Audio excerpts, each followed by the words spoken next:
todos, soy el Dr. Beller y hoy les voy a hablar sobre la vacuna ARNM-1273, co-desarrollada por Moderna. Moderna es una empresa de biotecnología norteamericana especializada en desarrollar medicamentos o vacunas con base en el ARNM. Estas tecnologías son muy interesantes y en esta clase yo les voy a contar desde cómo se fabricó la vacuna, en palabras simples, cómo nuestro cuerpo desarrolla inmunidad contra el virus y cuáles son las posibles aplicaciones y perspectivas a futuros sobre esta vacuna. Como ustedes saben, desde que se inició la pandemia, varios países del mundo están haciendo un esfuerzo enorme para desarrollar una vacuna. Se realizó en pocos meses, en 6-7 meses, lo que usualmente llevaría años, 5 a 10 años. De hecho, esta vacuna se la desarrolló en 42 días. Esto es un tiempo récord, es impresionante. En este reporte publicado en la New England, nosotros encontramos los hallazgos de la fase 1 sobre la seguridad y la inmunogenicidad de la vacuna. ¿Qué quiere decir fase 1? Solamente para recordar en los ensayos clínicos. Fase 1 generalmente se utilizan pocos adultos, decenas de adultos y generalmente sanos. En este caso, 45 adultos sanos entre 18 y 55 años. Lo que se hizo fue lo siguiente. Se administró por vía intramuscular 0,5 mililitros de la vacuna y se los dividió en 3 grupos de diferentes dosis, 3 grupos de 15 adultos sanos. Un grupo recibió 25 microgramos, otro grupo recibió 100 microgramos y otro grupo recibió 250 microgramos de la vacuna. Recibieron 2 dosis, separados por 28 días, o sea, una dosis en el día 1 y otra dosis en el día 29. Y después se hizo un seguimiento, un follow-up, los días 7, 14, 57 y así sucesivamente, y se piensa seguir acompañando a estos pacientes a lo largo de un año entero. Lo que fue reportado, en resumen, es que al recibir la vacuna, todos los pacientes generaban anticuerpos neutralizantes. Se determinó la magnitud de estos anticuerpos por diferentes métodos, por ejemplo, por ELISA, que todos conocemos, y se hizo reaccionar estos anticuerpos para evaluar su actividad neutralizante contra el virus. Esto se hizo a partir de placas, ya se los voy a mostrar a continuación más detalladamente, pero más o menos al día 42, 43, estos anticuerpos eran capaces de neutralizar en por lo menos 80% la infectividad viral. Eso se lo hizo a partir de hacer reaccionar los anticuerpos en placas que contenían al virus salvaje, ¿sí? Y por otros diferentes métodos también. Además de generar anticuerpos neutralizantes, genera también inmunidad celular. Y esto les voy a dejar para comentar a detalle, un poco más de detalles a continuación cuando hablemos un poco de fisiopatología. Y también se vio que la vacuna es segura, o sea, está aprobada para seguir investigándose en estudios de fase 2, fase 3 y finalmente ponerlo en la práctica, quizás en el 2021. A continuación yo les voy a contar qué quiere decir vacuna de ARNM, cómo ella funciona, cómo está formada y cómo hace para que desarrollemos inmunidad contra el virus. Vamos a hablar de esos mecanismos tan fascinantes de inmunología. Les voy a contar también cuáles son los datos sobre la seguridad de la vacuna y cuáles son las perspectivas a futuro. Pero antes, rápidamente, les quería contar que los anticuerpos neutralizantes generados por esta vacuna van contra la proteína Spike. ¿Sí? Recordando, en la superficie del virus encontramos esta proteína que es la que les da el aspecto de coronavirus. Parece como una corona si lo vemos en el microscopio electrónico. Esta proteína Spike está formada por 2 subunidades, la subunidad S2 y la subunidad S1.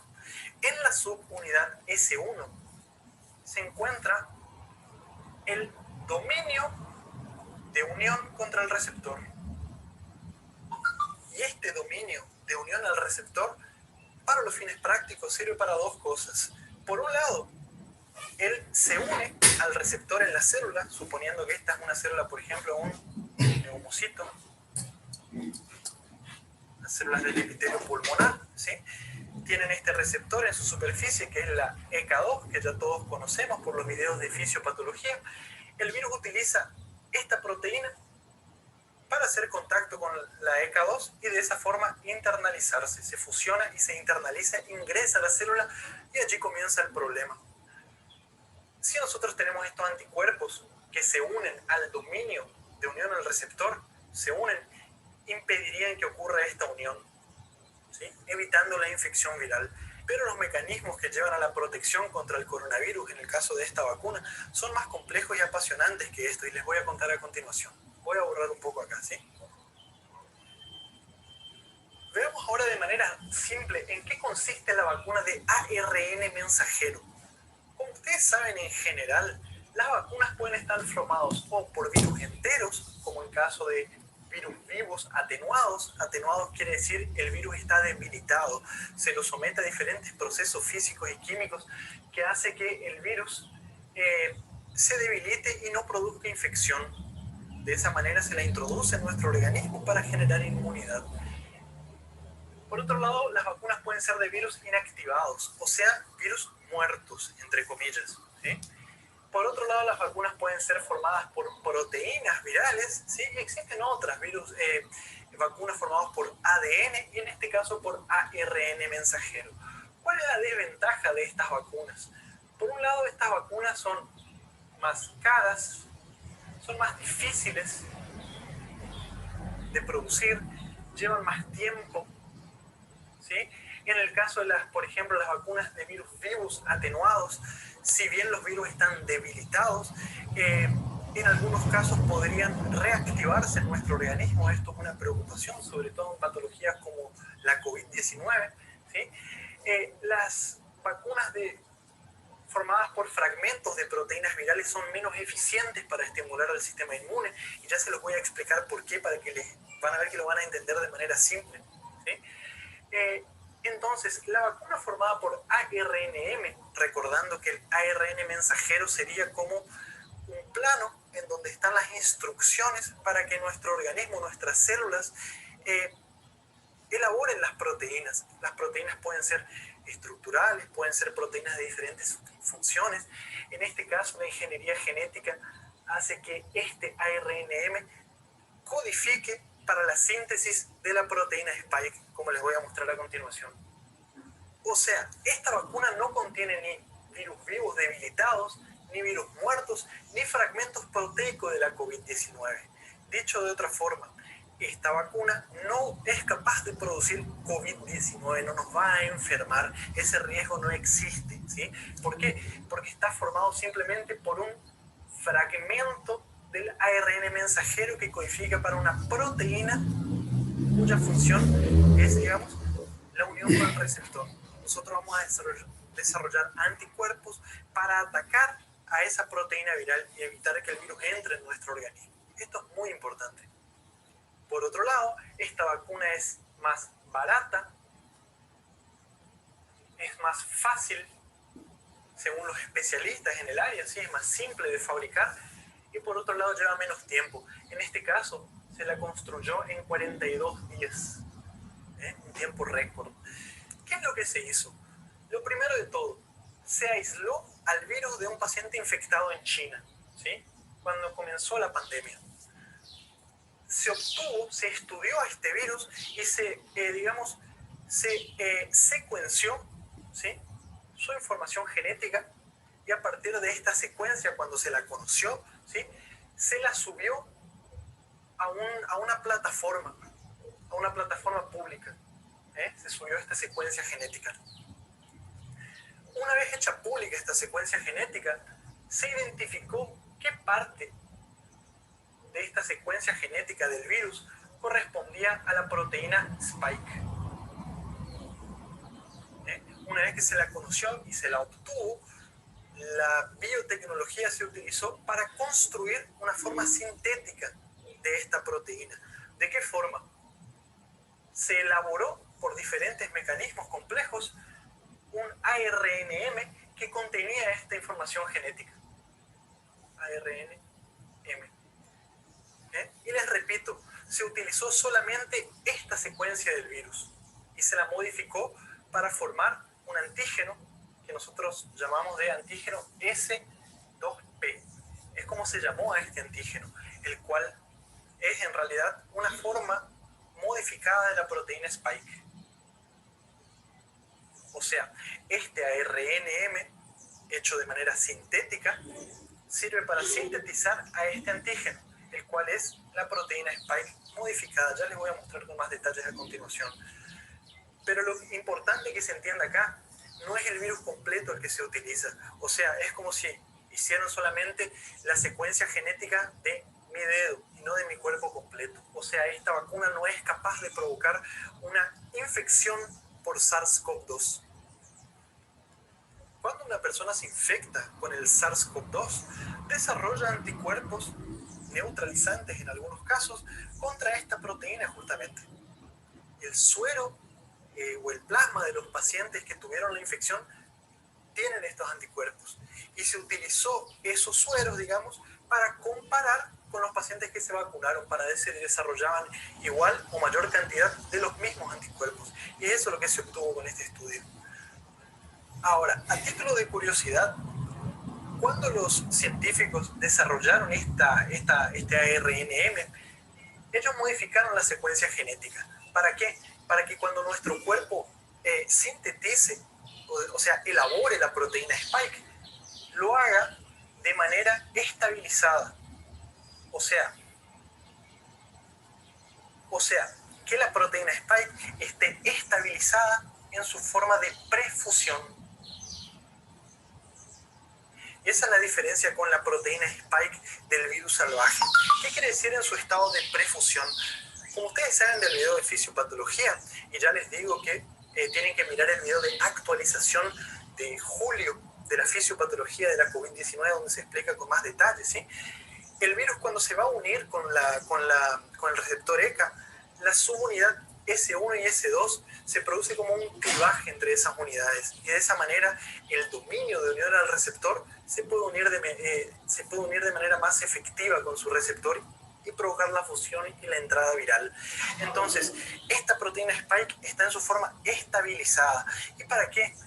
Porque según los investigadores, esto genera mayor cantidad de anticuerpos, es más inmunogénica. O sea, esta proteína todavía no está clivada. Eso nomás a título de curiosidad, ¿sí? Esta vacuna, además del ARN mensajero, tiene esta estructura que está aquí, que es una nanopartícula lipídica. ¿Cómo está formada y para qué sirve esta nanopartícula lipídica?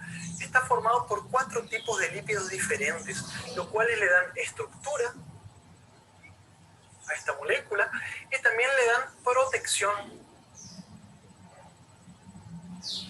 Si nosotros introducimos en nuestro organismo ARN mensajero desnudo, o sea, sin algo que lo proteja, es rápidamente degradado por ARNasas, o sea, por enzimas que son ubicuas, están en todos lados y degradan muy rápidamente al ARN. Entonces no tendría sentido introducir solamente ARNM.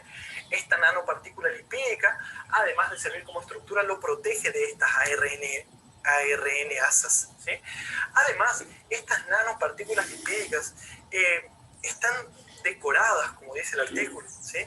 Con diferentes elementos químicos que hace que no produzca grandes efectos adversos en nuestro organismo y que además se pueda dirigir a la célula blanco, en este caso las células del sistema inmune, interactuar con la membrana de estas células y provocar lo que llamamos transfección. Ya se los voy a escribir.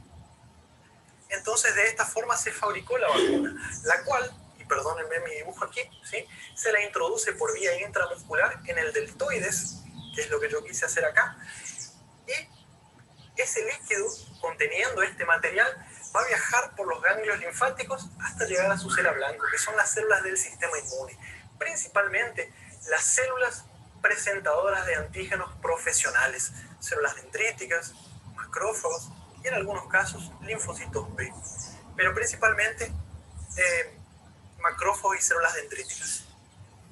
Yo anteriormente les había dicho que de esta forma se produce la transfección. ¿Qué quiere decir transfección? La transfección es la introducción voluntaria de material genético dentro del citoplasma de las células. Ahora yo les voy a mostrar cómo se produce esto a partir de que nosotros inyectamos este líquido en el paciente conteniendo este material. Voy a borrar esto acá y se los voy a poner aquí adelante, si es que ocurre a partir de ahora. Fíjense lo que tenemos acá. Esto es la transfección que yo les estaba diciendo, o sea, la introducción voluntaria de material genético dentro del citoplasma de la célula. Entonces, por un lado, acá para mostrarles que si introducimos ARNM desnudo en nuestro organismo, rápidamente estas enzimas, que son las ARNasas, las destruyen, ¿sí? Destruyen a la ARNM. Entonces, acá tenemos la partícula de ARNM rodeado por la nanopartícula lipídica. Esos lípidos se dirigen por los ganglios linfáticos y por la sangre hacia las células blanco, que en este caso serían las células del sistema inmune. Por ejemplo, un macrófago o una célula dendrítica. Esta membrana, esta nanopartícula lipídica, se fusiona con la membrana plasmática de la célula blanco y se produce un endosoma, o sea, la nanopartícula ingresa por endocitosis, formando una vesícula dentro del citoplasma de la célula. Dentro de esta vesícula, este endosoma, rápidamente el pH disminuye, se acidifica ese pH, lo cual permite, digamos, que se degrade, se rompa la membrana lipídica y también la nanopartícula lipídica, y el material genético, el ARN, se vuelque al citosol de la célula. En ese momento, la molécula de ARN mensajero que está acá se dirige hacia los ribosomas, y los ribosomas de la célula hospedera van a, digamos, traducir la información genética para elaborar las proteínas, en este caso esta que está acá. Para elaborar qué proteína, recuerden, el antígeno S2P, que yo les dije anteriormente, que es simplemente el nombre que se le da a esta proteína Spike modificada. ¿Qué ocurre con esta proteína dentro del citosol? Se dirige a los proteosomas. Se los pongo acá. Vamos a dar cuenta que esto que está acá es un proteosoma. Los proteosomas degradan, rompen a esta proteína y dentro del retículo endoplasmático se ensambla.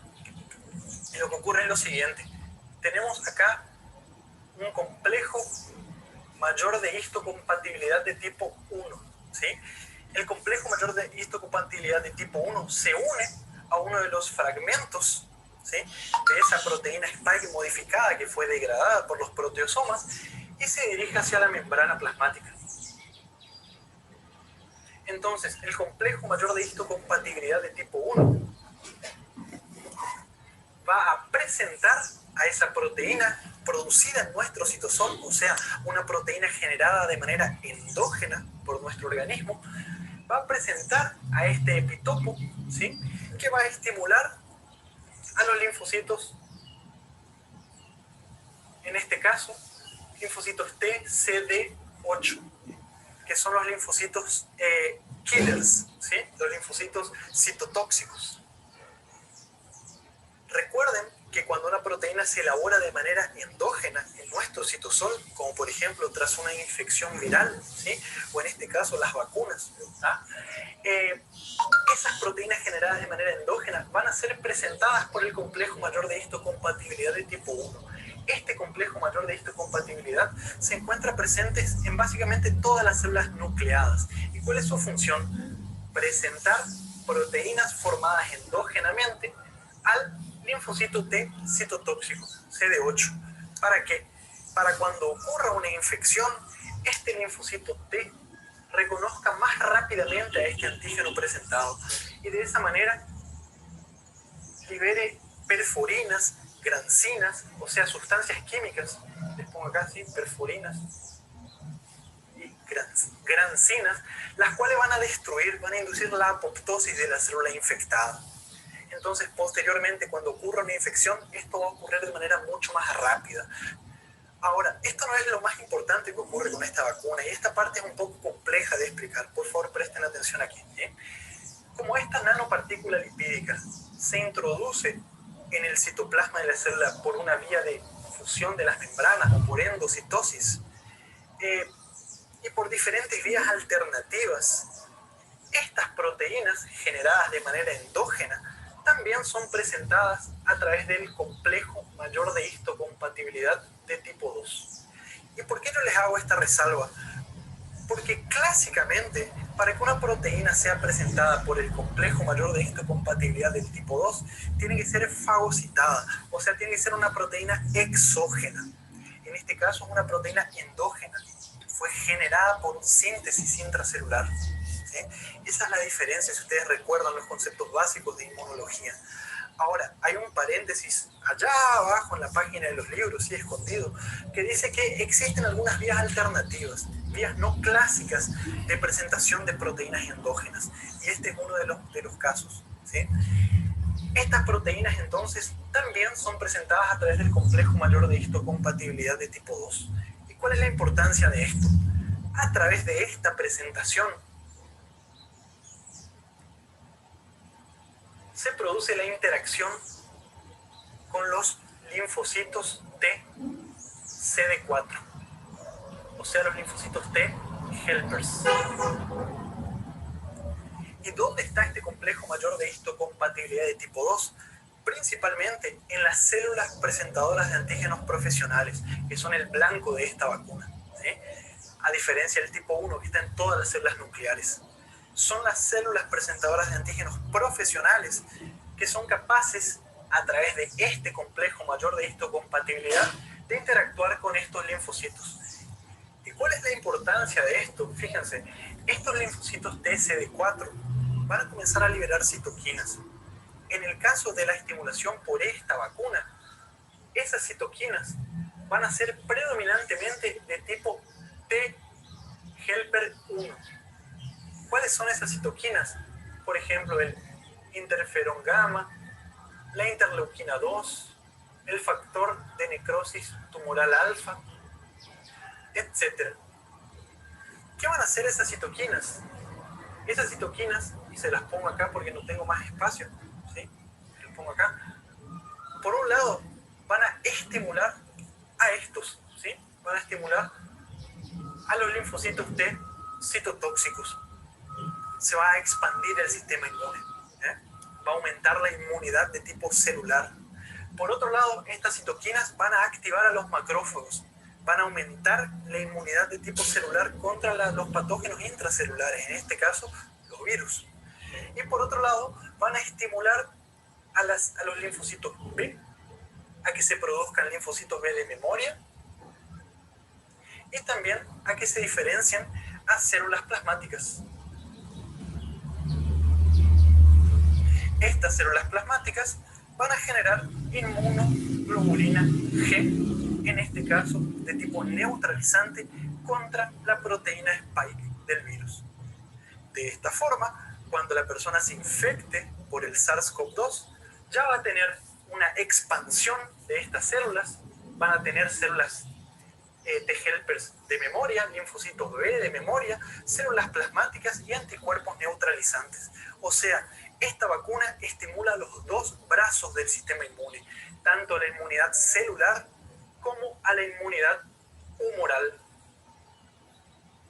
pero principalmente a la inmunidad humoral. Es más importante esta respuesta. Dicho de otra forma, si el virus entra en nuestro organismo, probablemente él no nos va a infectar o nos va a infectar menos, ¿sí? Se va a reducir bastante la infectividad, y en el caso de que infecte alguna célula, ya van a haber linfocitos T citotóxicos para que esas células infectadas sean destruidas. Esto es complejo, te recomiendo que vuelvas, lo mires de nuevo, te acompañes con el PDF que les dejo en nuestro sitio web, pero es básicamente ese mecanismo inmunológico tan fascinante y apasionante. Pido disculpas si hay algún inmunólogo viendo este video, si no estoy a la altura, pero lo quise explicar de manera simple, a partir de los artículos que les dejo en la bibliografía, ¿sí?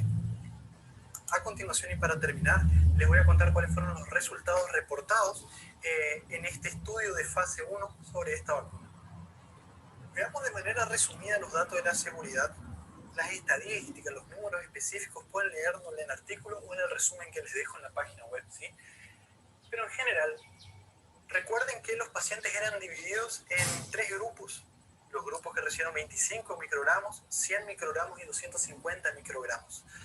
De la totalidad de pacientes que se vacunaron, 3 de ellos no recibieron la segunda dosis. ¿Por qué? Uno de ellos tuvo una reacción alérgica en las piernas, una urticaria en las piernas, que se atribuyó a la vacuna, entonces no se le dio la segunda dosis. Y 2 de ellos perdieron el día de la vacunación porque tuvieron un síndrome gripal que se sospechaba que era COVID-19, no por causa de la vacuna, por causa de que capaz se infectaron en algún otro lugar. Entonces se los aisló y no pudieron recibir la vacuna. Posteriormente no se confirmó COVID-19 en esos pacientes. Habrá sido tal vez algún otro virus, pero en definitiva perdieron el día de la vacunación. De los pacientes que recibieron todas las dosis, ¿qué ocurrió? Después de la primera dosis, los pacientes que recibieron 25 microgramos, menos del 50% relataron efectos adversos. Ya les voy a decir cuáles eran los efectos adversos.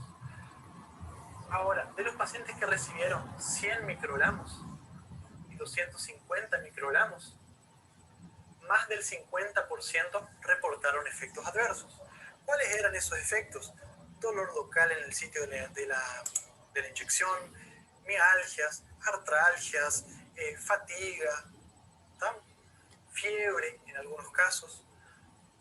Después de la primera inyección y de la segunda inyección también, los que recibieron 25 microgramos, ninguno de ellos tuvo fiebre. Los efectos adversos fueron mayores en los pacientes que recibieron la mayor dosis, 100 o 250, y en general, acá, más del 40% de estos que recibieron la mayor dosis reportó fiebre, principalmente después de la segunda inyección. Ahora, el 100% de estos pacientes con las mayores dosis reportó algún tipo de efecto adverso, pero de nuevo, ningún efecto adverso grave y generalmente después de la segunda inyección.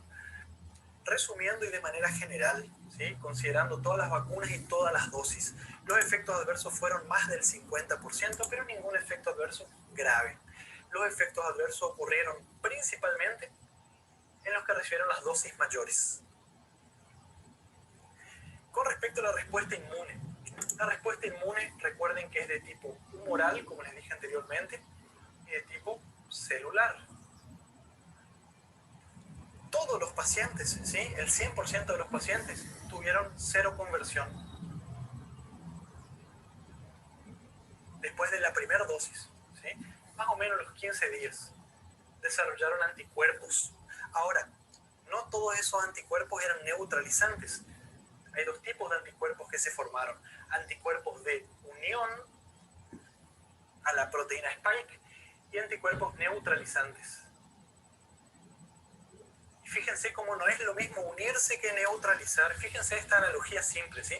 Imaginémonos que tenemos una persona que quiere hacer daño, tiene un cuchillo acá, y los anticuerpos se unen a su cabeza, ¿eh? Él puede continuar haciendo daño, o sea, este individuo no está neutralizado. Para neutralizarlo, además de unirse, ellos tienen que unirse y provocar neutralización. Por ejemplo, aquí en las manos, ¿sí? Acá estos son neutralizantes. Estos que están acá no son neutralizantes. Entonces, todos los pacientes desarrollaron anticuerpos, pero menos del 50% después de la primera inyección desarrolló anticuerpos neutralizantes. Y los títulos de anticuerpos tendían a caer antes de la segunda inyección. Por eso es necesario este refuerzo, ¿sí? Esta segunda dosis. Los anticuerpos eran dosis dependientes. ¿Qué quiere decir eso? Los que desarrollaron más anticuerpos y más neutralizantes eran los que recibieron las dosis mayores, de 100 y 250 microgramos. Ahora, no hubo mucha diferencia en la magnitud de anticuerpos producidos entre estas dos, ¿sí? Fue similar. Entonces, ¿qué podemos ir concluyendo de manera simple acá? No hay diferencia en la producción de anticuerpos entre estas dos, pero sí hay diferencia de efectos adversos. Fueron mucho mayores en estas dosis.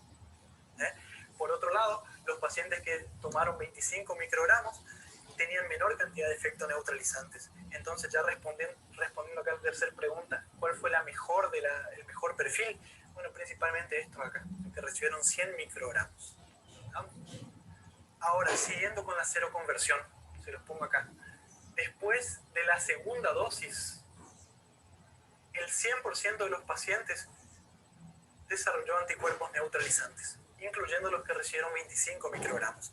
¿Cómo se lo comparó? Se comparó la magnitud de anticuerpos producidos y también la capacidad neutralizante con placas, con virus salvajes y con otros métodos. Y también se comparó la cantidad de anticuerpos que ellos tenían con el suero de pacientes que se infectaron previamente de COVID-19, o sea, con sueros convalecientes. Los títulos de anticuerpos generados por la vacuna después de la segunda dosis fue mayor que el de los pacientes infectados. Fue igual o mayor en la mayoría de los pacientes, ¿sí? De anticuerpos neutralizantes. Por otro lado, la respuesta inmune también fue celular. Recuerden que yo les dije anteriormente, ¿sí?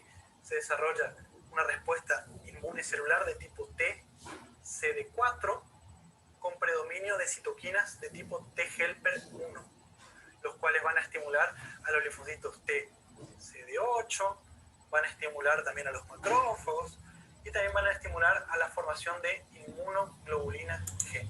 O sea, los dos brazos de la inmunidad está estimulada por esta vacuna, tanto humoral como celular. ¿Cuál fue la de mejor perfil? Como les dije anteriormente, la de 100 microgramos produce más anticuerpos neutralizantes que la de 25 microgramos y menos efectos adversos que la de 250 microgramos. Ahora, se está estudiando, se está comparando actualmente dosis de 50 microgramos con 100 microgramos para ver cuál es el mejor perfil. ¿Cuánto tiempo duran los anticuerpos? Todavía no sabemos. En general, los datos observacionales hasta ahora de los pacientes infectados con SARS-CoV-2 es que los títulos de anticuerpos neutralizantes podrían comenzar a caer a partir del segundo, tercer mes, en algunos casos a partir de la sexta semana. No está claro todavía. Con la vacuna mucho menos aún, porque recién se la fabricó. Se va a hacer un seguimiento por un año de estos pacientes para ver cómo funciona esta cuestión de la duración de la inmunidad protectora. Y también en la práctica clínica se va a ver si realmente esta vacuna neutraliza el virus en la práctica diaria, ¿sí? Contra una infección real. Esto todavía no está documentado. Por último, ¿qué puede ocurrir si alguna vacuna en general, no solamente esta, desarrolla anticuerpos que son solamente de unión y no neutralizantes? Fíjense, les pongo acá, tenemos anticuerpos que no son neutralizantes. ¿Qué puede ocurrir? Ellos se unen a la proteína Spike, pero en vez de impedir la unión en la célula, ellos facilitan la unión en la célula. ¿Cómo? Porque estos anticuerpos les sirven como puerta de entrada, interactúan con receptores de células, por ejemplo, del macrófago, ¿sí? Y se facilita la entrada del virus. El virus se propaga, se divide, se generan copias virales y se produce un aumento de la infectividad. Este mecanismo por el cual los anticuerpos facilitan la entrada del virus y aumentan la infectividad viral se llama, por sus siglas en inglés, Antibody Dependent Enhancement. De las siglas en inglés, ADE. Y esto es una preocupación frecuente cuando se fabrica una vacuna. Me olvidé de decirles acá, y anótenlo, con respecto a la seroconversión.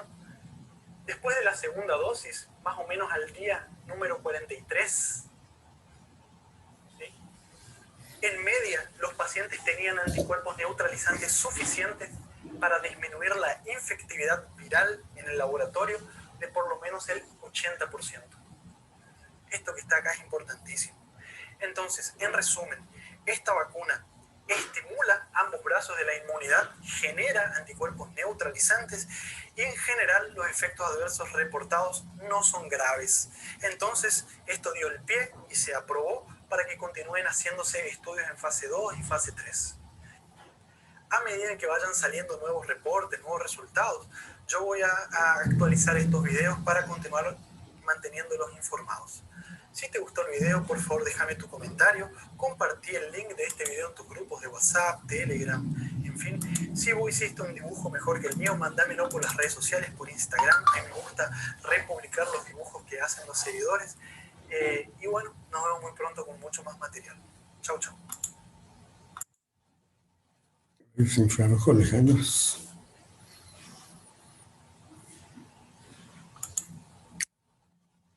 Fueron descubiertos por la NASA.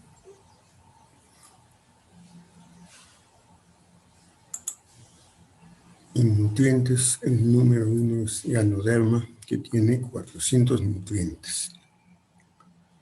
Nos sigue la espirulina, la maca, la papaya, la cañigua.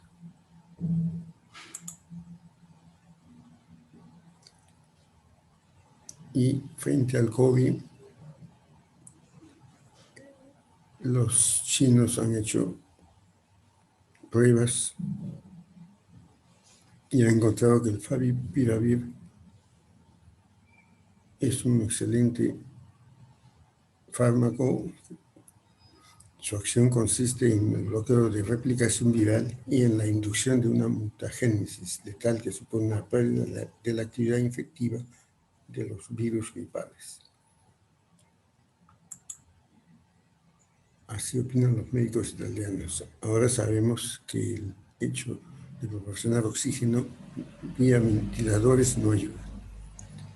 La prioridad es prevenir y disolver los microcoágulos.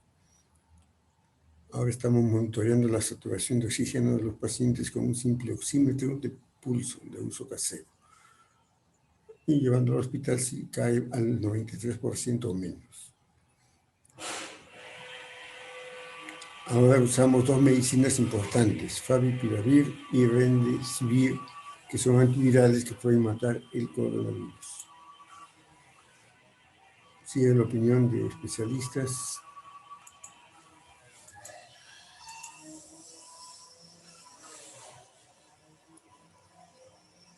La doctora Margarita Gris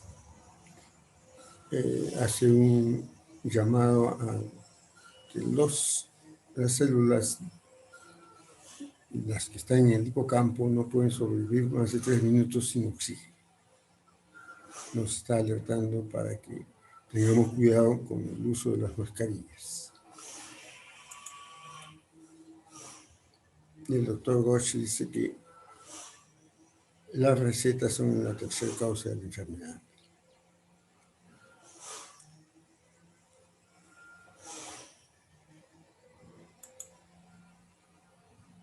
Pautas para controlar el estrés.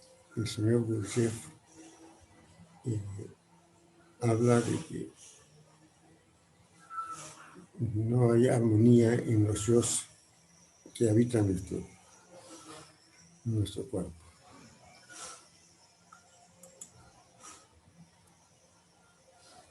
Y en lo que es el dominio del cuerpo, en las enseñanzas del Tao, vía Bruce Lee, nos dice que, digamos, no te marches, déjate ir, no busques, porque llegará cuando menos lo esperas. Vacía tu copa para que pueda ser llenada, quédate sin nada para ganar la totalidad. El conocimiento está fijado en el tiempo, mientras que conocer es algo continuo. El conocimiento precede de una fuente, de un acopio, de una conclusión, mientras que conocer es un movimiento.